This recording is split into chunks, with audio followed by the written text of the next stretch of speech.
السلام علیکم۔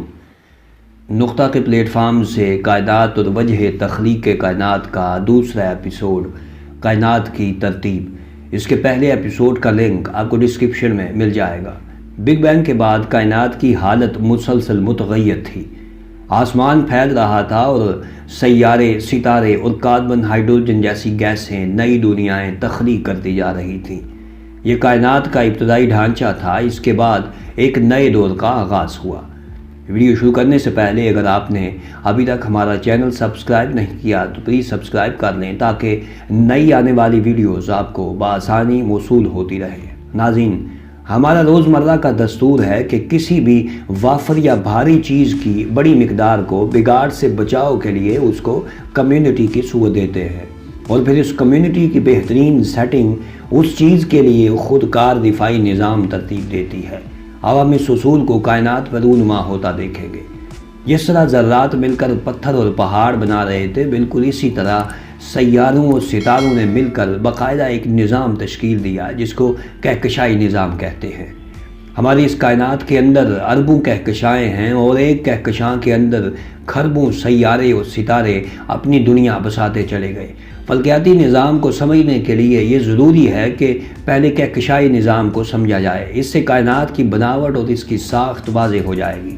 ناظرین، جدید فلکیاتی رپورٹس کے مطابق جب دو یا دو سے زیادہ کہکشائیں آپس میں ملتی ہیں یا اپنا درمیانی فاصلہ کم کرتی ہیں تو کلسٹر کہلاتی ہیں، اور جب دو کلسٹر آپس میں ملتے ہیں تو سپر کلسٹر کہلاتے ہیں۔ یوں پوری کائنات گلیکسی کلسٹر اور سپر کلسٹر میں بٹ کر باقاعدہ ایک نظام کی صورت اختیار کرتی گئی۔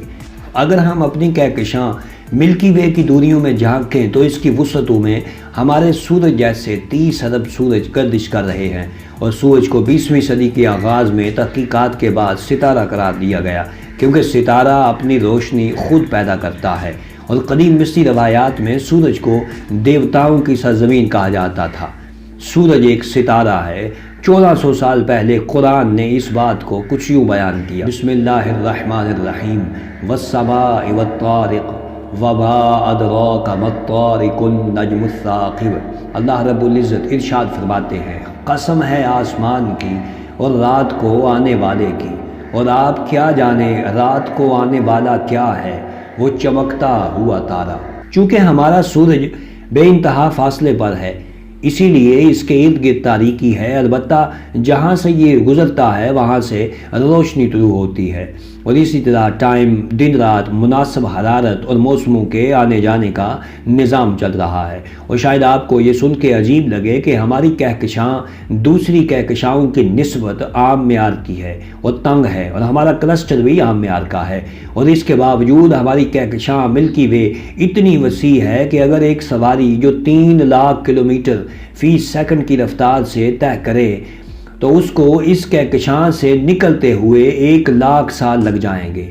اس مثال سے آپ دوسری کہکشاؤں کی وسعتوں کا اندازہ بخوبی لگا سکتے ہیں۔ اگر ہم کائنات کی وسعتوں کا مطالعہ کریں تو ہمیں معلوم ہوتا ہے کہ ہماری پڑوسی کہکشاں M81 گلیکسی ہماری کہکشاں سے 60 گنا بڑی ہے، اور اسی طرح اس سے آگے کچھ فاصلے پر موجود IC 1011 گلیکسی ہماری اس کہکشاں سے 600 گنا بڑی ہے۔ اسی طرح یہ سلسلہ بڑھتا چلا جاتا ہے، یعنی کائنات کی وسعتوں کا اندازہ لگانا ناممکن ہو جاتا ہے۔